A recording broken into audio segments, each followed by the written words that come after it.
eo amin'ny taranja boxa savaty français kosa indray dia nantanteraka any fivoriam-beany izy ireo tamin'ny zoma alasa teo mitondra fanazavana mikasika indrindra izay ny tale teknika national ny fédération any taranja savaty boxa français izay mitondra fanazavana ihany koa ny amin'ireo mitaky ny fialan'ny filohan'ny fédération. Tao anatin'izay moa zany dia ligue sivy no tonga nanatrika ny fivoriam-bean'ny fédération. Ary ny ligue n'Analamanga zay tsy tonga moa ny filohan'ny ligue n'Analamanga dia ny SGS ny CTR no tonga tao dia tsy afaka nanehoanheviny tamin'ny fanomezana kitusy zareo ka dia ligue valo zany no nameny kitusy ka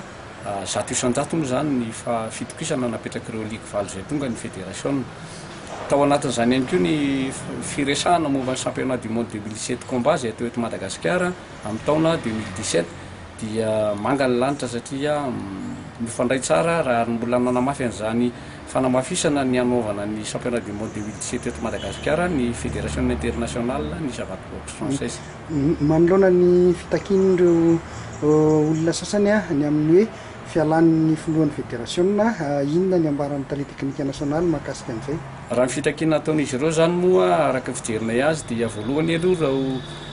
ligue président ligue anankitelo toy ny président ligue n'Analamanga dia efa tsy hita ntsony nanomboka tamin'ny 2012 tao anatina ligue zany ary tsy nanao ninina.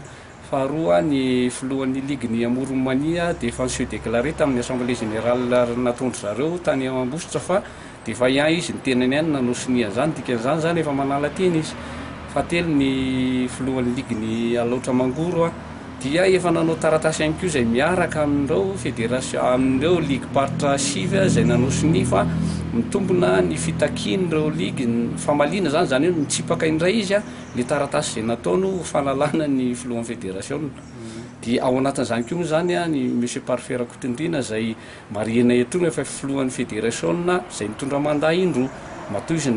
nasoron'ny olona teo angambany dia efa fantatsika ihany fa tsy lany ary nisy zavatra tsy nety nataony.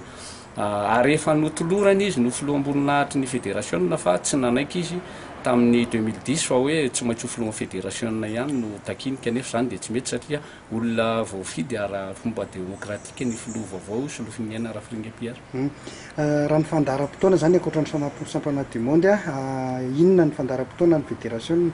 Ny fandaharam-potoana fédération moa zany zao zany dia ny fanomanana ny championnat national zay tao amin'ny 3-4-5 avril ho avy zao eto Antananarivo. Manaraka an'izay dia ny championnat de l'Océan Indien sy ny championnat du monde zay tao any Frantsa amin'ny volana Jona ho avy zao. Somary resahako ihany koa le fomba fanakorontanana teo zany moa toy ny kely ihany koa fa misy ihany koa ny olona valivelana zany zay filohan'ny fédération internationale sy secrétaire général ny fédération internationale teo aloha zany zay efa tsy lany tsony iny koa zany mazava ho azy fa vaovao ny amin'izao fotoana zao zay inona fa orinan'io zavatra io ary mareko etona fa izy io dia efa nilatsaka ihany tamin'ny taona 2012 fa tsy lany ihany koa resin'ny filohantsika filohan'ny fédération malagasy ary zay lasa secrétaire général adjoint ny fédération internationale sy secrétaire général ny confédération africaine zany Andriamatoa sy Lofin'Aina Rafringa-Piara hatramin'izao.